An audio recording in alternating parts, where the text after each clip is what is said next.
Vedeli ste, že zelenú kartu klientovi v Generali dokážete vygenerovať za menej ako 30 sekúnd? A vedeli ste, že zelenú kartu v Generali dokážete vygenerovať aj klientovi, ktorého PZP nie je vo vašej správe? Ako na to? V prvom rade sa musíme prihlásiť do San Marco portálu. Následne zvolíme dokumenty, tlače, vyberieme dotlač zelenej karty, vyhľadáme si požadovanú poistnú zmluvu podľa niektorej z ponúkaných možností. Ja zvolím v tomto prípade evidenčné číslo vozidla, kliknem na vyhľadať, zvolím tlač a vytlačiť. Zvolím si možnosť, či chcem tlačiť kartu na aktuálne obdobie alebo na nasledujúce obdobie.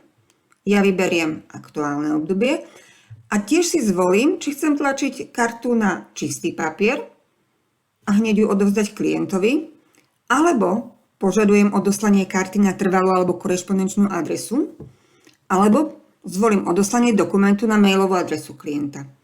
Ja zvolím v tomto prípade tlač na čistý papier. Systém mi generuje zelenú kartu, ktorú si stiahnem, skontrolujem údaje a vytlačím klientovi.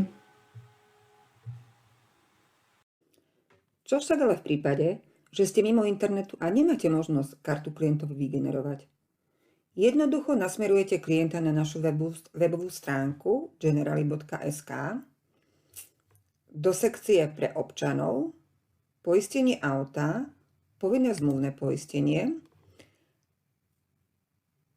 a scrollovaním takmer úplne dole na stránke a kliknutím na vygenerovanie duplikátu zelenej karty, zadaním čísla poistnej zmluvy a rodného čísla sa klient dostane k zelenej karte.